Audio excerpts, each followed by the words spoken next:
Hello everyone, and thank you for joining Every Moment is a Choice. My name is Erica Behel, and this is a podcast for people who are looking to understand their own unique courage. I talk with people who have inspired me with the choices they've made, both in their career and in their personal lives. With me today is Paul Helmore. Paul and I worked together at Wood Mackenzie, and I learned a lot from Paul. I learned a lot about leadership in particular. And after I left the company, I wanted to discuss more with him about some of the things I learned from him and hear more about his story. So, hello, Paul. Hey, Erica. Nice to see you again. Nice to see you too. Thanks for spending some time with me today. So, before we get started, you've held a number of leadership positions in the corporate world, in the military, in your career. Can you start us off with a summary of some of the leadership roles? Yeah, sure. So I joined the British Royal Navy when I was 16, quite young, isn't it? And I joined because I actually wanted to be a Marine, and they didn't take you until you're 18. So the way in was to go to the Navy first. So I did that, and it really joined at one of the lower ranks. And I had a great time. I joined predominantly to see the world. And just back in those days, back in 1980, the idea that you could go to Asia or Africa or places was completely prohibitive. The only way you could do that really is if you were paid to do it by the Queen. So frankly, I decided that was my best choice. And the Navy seemed to go to a lot more places than anyone else. So it was an obvious choice. So anyway, so I joined the Navy, and I didn't really join with any career aspirations. I really did quite literally join just to go and see the world. I just wanted to travel. I'm not fiercely patriotic. Sometimes I meet people, normally Americans, who say things like, "Thank you for your service." And I think, well, it's nice you say that, and I appreciate you say it, but actually, yeah, and I had a good time. I really enjoyed it. I mean, I should be thanking the taxpayer for carting me around the world having fun. But anyway, so I joined, and but really quickly I realized I discovered that, they discovered that I had leadership capabilities in terms of my ability to inspire and drive performance within the unit I was working in, within the department, the ship, or wherever I was posted. I volunteered for pretty much everything and anything, from skydiving to Navy diver to fast boat driving to literally everything. I just thought, well, why not? I'm here, let's have some fun. So I did everything, and it was great. Clearly during that time, I did 7 years in the Navy, and it was a different world then. Or perhaps we've gone back to the world it was then. In those days, the world was divided between essentially NATO in the West and the Soviet bloc in the East, and it all seemed a bit obvious who the bad guys were from our perspective. Clearly, from their perspective, it was the other way around. And it was kind of clean lines, really, in a way. And, we went to sea, and we would chase Russian submarines around the Atlantic, or go into the Indian Ocean or out in the Pacific or whatever, and just run around basically visiting places, flying the flag. But in between that, we did a lot of work around leadership capability. And a pivotal moment in the British Navy's operating model was the Falklands War. When the Falklands happened, the entire fleet deployed, because the British Navy is not that big, actually. The US Navy is much, much bigger. So the entire fleet deployed. It became obvious really quickly. The old command control structures that people assume the military have are just not fit for purpose. A lot of people think that in the military, somebody tells you what to do, and you salute and you say, "Yes, sir," and you keep going. The old saying, if I tell you when to jump, you ask how high, and you just stay there. That kind of thing doesn't actually ring true. It's not like that. We worked really hard on a program that I got involved in terms of our officer and leadership development selection process and candidate selection. And started working on skill sets around how do you inspire and how do you drive high performance in a pressured environment, stressed environment. And I was really fortunate that I got to work here at Dartmouth, which is a Navy Officers College. I also did reclassify and spent time working with Marine units on the ships, so I got to do some really interesting stuff. They were really at the front of this whole operational way of working now, where units of 4 or 5 people can make decisions real time on the ground. And underpinning a lot of that was a foundational element of trust. then what does trust actually look? What do you believe? There's a great saying that US Navy SEALs use when they choose somebody to be in their unit. They say, will I trust this person with my money, my life, and my wife? And that's fundamentally about trust, isn't it? And I love the expression because it really is just about, okay, so what actually really does matter to you? Maybe money doesn't matter, but hopefully the other two matter. And you choose to trust the people around you. So I went through that, and I left after 7 years. So what about your other positions once you left the military? Yeah, so I left the military, and of course, a lot of the qualifications I had then were worth next to nothing in the real world. There's not much call for people that can drive a fast boat or steer a warship or do some of the crazy things you do. So I had to just relearn, and I figured that actually the best thing I could do was work within high performing teams and leverage what I believe to be my core skill set, which is effective communication and leading people to performance. And as luck would have it, there was somebody who was looking for somebody to work in sales, and they offered me my first sales job. And that was 30 odd years ago, and I've never looked back. So I found myself selling, in those days, office equipment and different things like photocopiers and fax machines and goodness knows what else. But always working again within a team environment, team objective, a set of targets that we have to achieve, and in an environment where you had to perform really to the best of your ability within a group structure. You were never really a sole contributor. You couldn't succeed if you did it on your own. And over time, I kind of thrived in that. And eventually I found my way into the oil and gas industry. I worked for a couple of different companies, and then found my way into the biggest oilfield service company. And had 21 fantastic years there. Absolutely loved it. And in that company, I worked with, led, and managed sales and commercial organizations of anything from a few tens of people up to ultimately nearly 5,000 people, plus very large revenue objectives and targets, and extraordinary levels of complexity across 140 countries and goodness knows every place you can imagine. So during that time, I worked and lived all over Europe and North America, and worked all over Africa, Asia, Middle East, pretty much everywhere. And I absolutely loved it. And worked through the organization in quite a few different roles, as I say. And what I saw was a lot of cultural differences, a lot of behavioral differences in the way people perform in their roles. And I decided very early on to hang on to some core principles and make sure I was always rooted in those core principles of how I felt leadership should be, and how I felt, and I think it's worked because I've been relatively successful, how I felt we could get the best performance out of the people we work with, and therefore ultimately all be successful. Yeah, great. So when I worked for you, you made it known to all of us that while you were in a position with a revenue target, to manage, and lots of people working for you, you actually always said, I'm going to focus on the people and the numbers will follow. And that's what you also instill in us, managing teams within your division. I mean, that it's a phrase that is very easy to say, but it's probably incredibly difficult to actually do. Can you tell us a bit more about that? Yeah, I'd be glad to. I think the thing that you have to start with a core premise. You have to agree that the revenue actually is the outcome.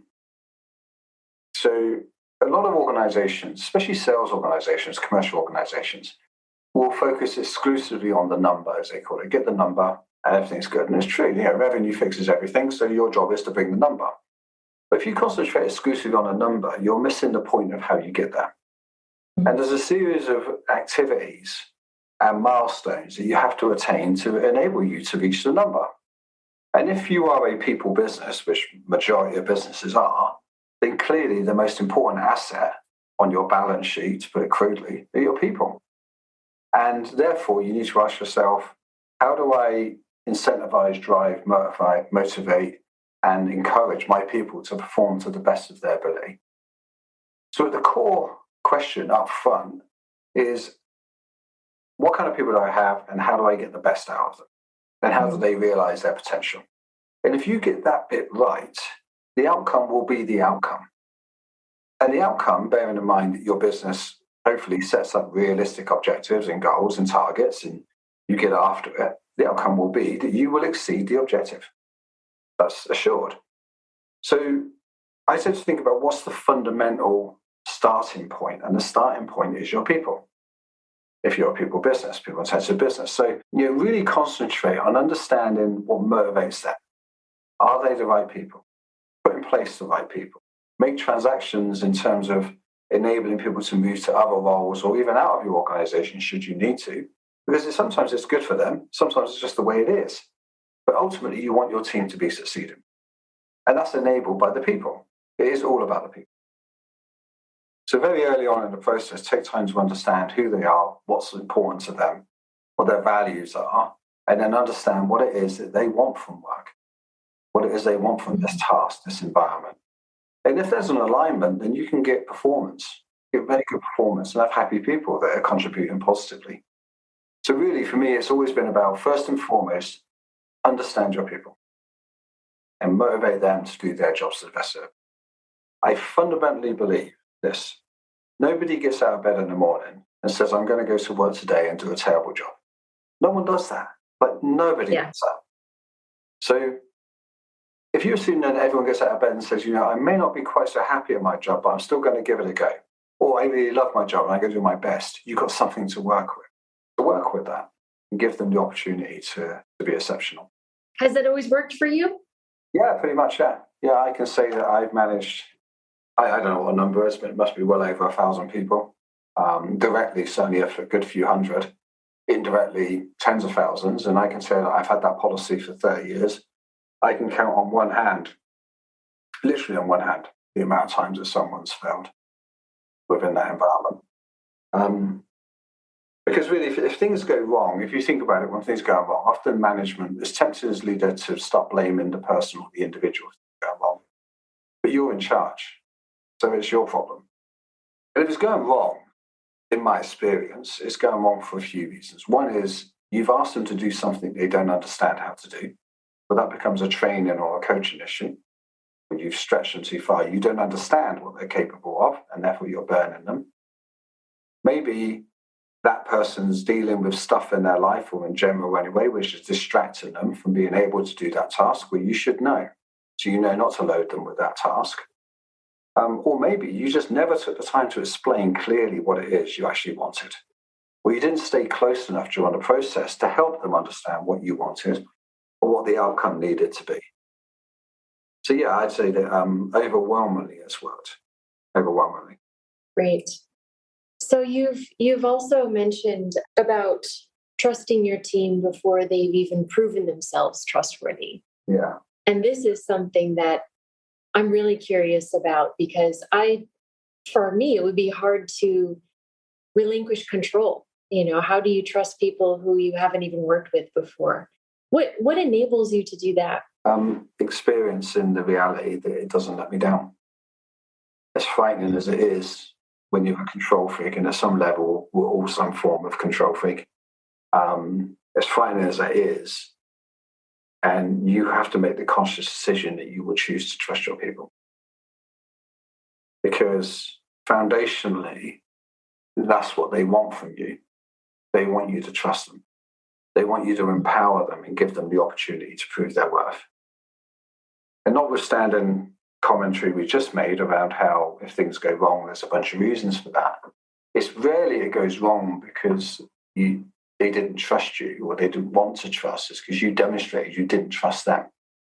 And then you started micromanaging, you started questioning. And not in a constructive coaching fashion, but in an accusational way. Then the relationship breaks down, then performance dies.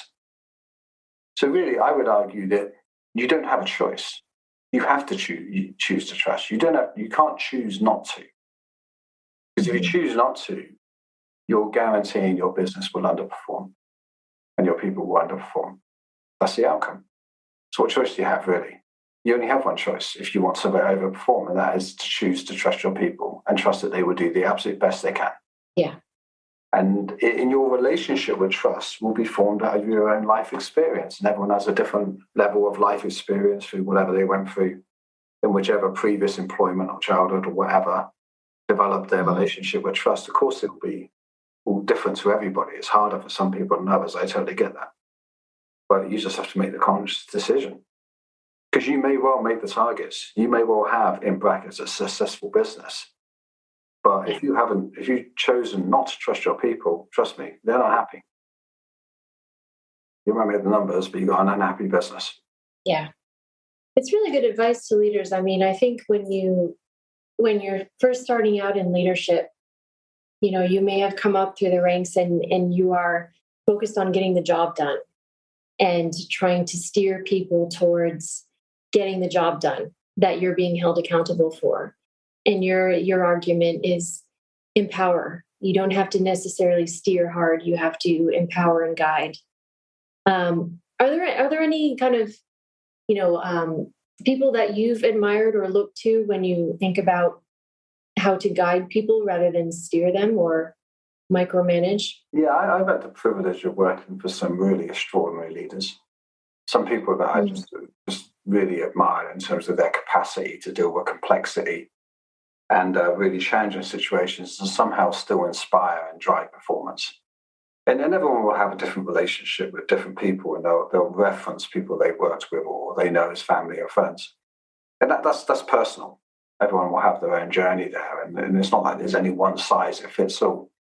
I will say, though, in relation to that, always make sure you're true to yourself.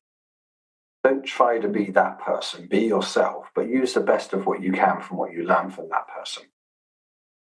Equally, my all-time hero is Sir Ernest Shackleton, who led the Endurance expedition to Antarctica. A lot of people would have heard of him by now because it's become all kind of in vogue. But really, I mean, if you get a chance to read some of his history, there's a great book called Shackleton's Way, which I strongly recommend, which is a leadership book, which is used in a lot of the Navy training colleges now. And that book really is about empowerment of people and faith and belief in the mission. And he demonstrated a level of belief in his people, even when he left them behind in South Georgia to find help. And he was gone for a long time, really a long time. They never questioned if he'd come back.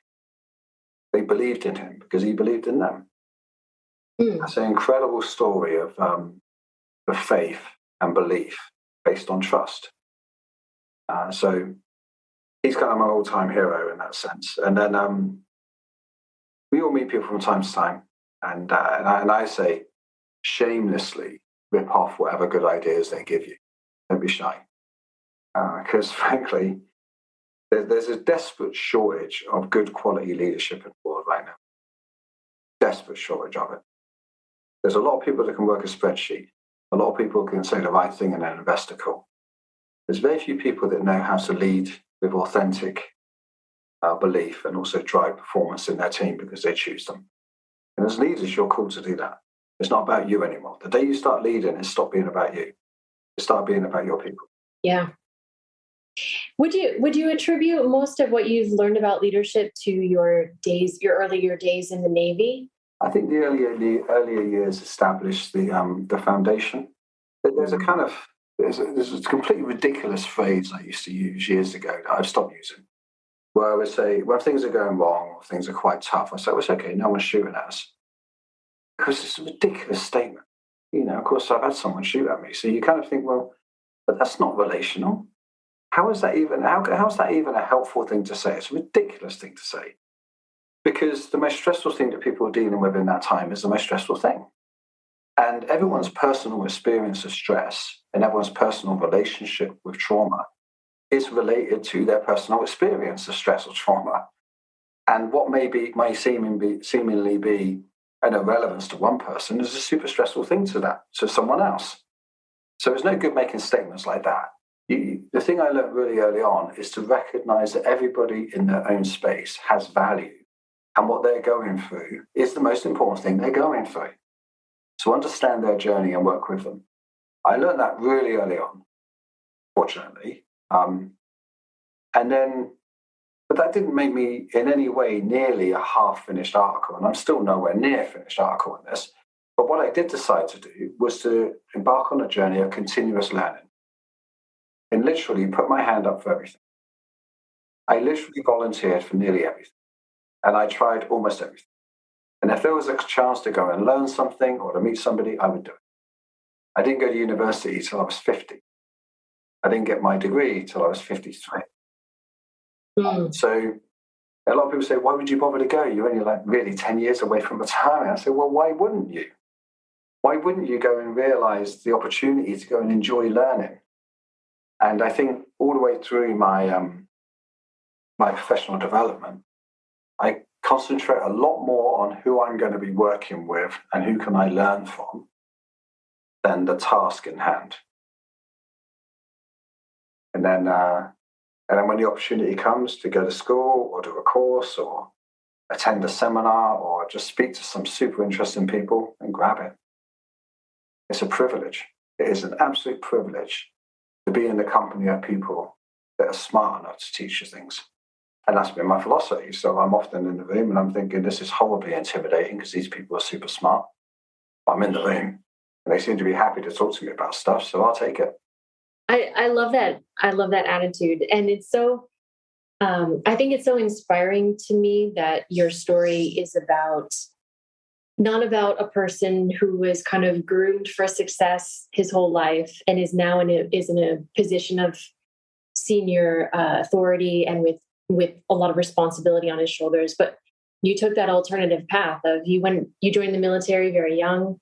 You went to, university at 50, right? And that's something that I think is really inspiring to people who may have taken alternative pathways themselves and maybe didn't go to the best school and the best and had a very linear career. I think it's very inspiring, actually. So thank you for sharing that. Well, when you think about this traditional path to, in brackets, success, and what is success anyway, we could get into a whole debate on that. But, if you think about it, you go to a certain school, a good school, you go to a good university, you get the right kind of degree, you go to the right kind of company. There's a path. Yeah. I would argue not all, but many people that follow that path are utterly miserable because they're following a prescribed path designed for them by people that have not taken into account the fact that they're an individual person. When you don't have the luxury of having a just pre-designed pathway, and you've got to figure it out, then you really got one choice to make every day. And I actually think this is the only choice you have to make every day. Everything else kind of happens to you. It's who are you going to spend your time with? And how much of that time are you going to allocate to them? It's the only real decision you've got to make. Everything else you've got to kind of do because you've got to eat and live and survive and do what you do. But you have that choice. And I choose to spend my time with people who I believe I can add some value to, or they can add some value to me, and we can enjoy each other's company, and I'll give them as much time as I can possibly give, because that's valuable to me. That's my choice. I choose not to follow the path that society would ordain as the path. Yeah. Great. But is there anything else that you wanted to share with listeners out there? I think it's and it was interesting. I suppose one comment. It was interesting when you asked me to do this, Erica, because clearly we worked together for a short amount of time. But I joined this company during lockdown, and we've never actually met. I know. It's so weird. That's a really weird thing. And it was really interesting because when we went through the journey of you making your decision to move on from the company, it was really important that in that process we maintained an honest and open dialogue and discussion about the options you had and the choices you were able to make. And what was really important to me is that you made that choice to the best of your ability, fully informed of what your options were. And then that we supported you to the best of our ability through that process. And that I call just being an adult, just being grown up about it. And if there's one request I'd make to anyone who's listening to the podcast who's a leader, the reason most leaders don't do that is because they fear that they're going to be let down or their trust is going to be betrayed. And I need to tell them it never is. It never is. Mm. The world's full of horror stories, but they're not real. There's, if you have honest and meaningful conversations with people, and I have, unfortunately, over 30 odd years I've worked, certainly in the oil field, released hundreds, if not thousands of people from employment. I've also been engaged in hiring hundreds and thousands of people. And at every stage, I've always believed that honesty and clarity is just the right thing. And people respect that. So many people right now are looking at their careers and thinking about moving into something different, leaving their companies, a lot of them voluntarily. And it seems to be rarer that a leader is okay with it and supportive and really helps to help the departing person, in their transition, and especially with the team they leave behind, which is also very important. So yeah, I think it's a very courageous choice actually for leaders. But from what you're saying, it seems to be just the right thing to do. Yeah, there's a thing, isn't there? I always say that you never want to do something that if your mother reads it on the front page of the newspaper tomorrow, she's embarrassed of you. So you kind of want to always ask yourself, am I just doing the right thing? And when it's the right thing, it's just the right thing. So just do the right thing. If you're in an environment where they don't appreciate the fact that you're doing the right thing, you're in the wrong environment. So, or maybe you need to educate that organization or that environment to understand there's a better way of doing things. Yeah, perfect. Okay, well, we can close it off then. And I will say thank you, Paul, for your time today. It's been a really fascinating story. I love the inspiration that your story brings to leaders who, number one, haven't pursued a traditional ambitious path through life with going to, doing all the linear things that they assume leaders do. And for also sharing your courageous choices around trusting your people and putting people before numbers. I think it's really inspiring. So thank you. Thanks, Erica. It's been great to see you again.